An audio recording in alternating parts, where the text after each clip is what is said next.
You know what I'm saying? Yeah. It's really easy. It's really easy if you think about it. Ay, candy stove, sweet like sugar. Down.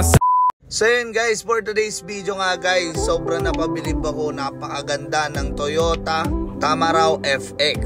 Ito nga tayo ngayon guys sa Toyota Gazoo Racing Festival. Dito pa nga lang guys sa labas ay sobrang dami na ng Toyota makikita mo. Andyan ng Toyota Land Cruiser, FJ Cruiser, mga may sports car din silang Supra, andito na rin. At may mga old din sila na GLI, meron din silang small body. Ayan, napakakinis, ganito yung sa amin, no? Grabe rin naman itong small body na to, katabi ng mga FJ Cruiser na yan. Dito lang yan guys sa labas ng Ocean Park.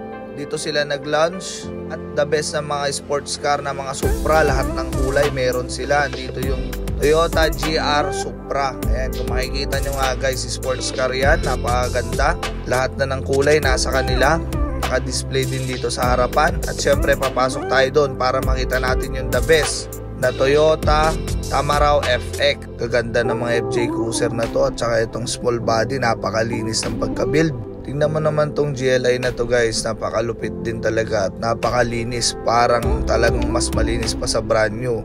At andito na nga tayo ngayon guys, Toyota Gazoo Racing Festival. At hindi basta-basta pwedeng pumasok dyan guys. Hindi mo pwede makita yung Tamaraw FX pag hindi ka nag-registered sa kanila. Kaya andito na nga kami guys, pumila kami at nag-registered kami para makita na namin yung Tamaraw FX. Kasi sa Facebook ko lang talaga siya nakikita guys. At least ngayon malalapitan at makikita ko na at makakapagpa-picture na ako ng personal sa Toyota na yan. Kaya na guys, bigyan na ako ng stub ni ate para makapasok na tayo. At mapatunayan na natin kung gaano kaganda ang Tamaraw FX nila ngayon guys. Next generation to guys ng Toyota Tamaraw FX, Toyota Gazoo Racing. And makakapasok na tayo guys kasi meron na tayong stub. Grabe nga guys yung mga nakita ko dito. Talagang magugulat ka sa itsura ng Toyota FX na ito. Napakaganda guys. Sobrang sulit talaga. The Toyota Tamaraw is back at the 2023 Toyota Gazoo Racing Festival. We'll see it in the street by the second half of 2024. Abeng the best na itong Tamaraw na ito guys. Napakalupit talaga at napakaganda. Namanghari na ako sa itsura guys ng Tamaraw FX na to. Talagang next generation talaga. Ayan, nagpa-picture at nagpa-video nga kami ng anak ko dito. Doon sa likod guys may racing pa doon. Kaso medyo natagalan na at hindi na namin napanood.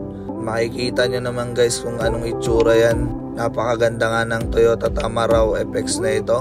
GR na pala ito guys, kaya talagang maganda na. Yan ang mga side mirror, okay na okay naman. Para naka-strut bar pa sa loob. Siyempre guys, modified na ito. Hindi naman siguro ganito, pero ganito lang yung itsura na ilalabas nila. Pero ito guys yung naka-modified na Tamaraw. Ayan na nga, next generation Toyota GR Tamaraw FX. Ayan, napakaganda nga guys at kakaiba na siya. Talagang binuhay nga nila yung Tamaraw FX na yun guys, kasi hanggang ngayon marami pa rin may Tamaraw FX na buhay at malakas, tsaka talagang matibay sa daan.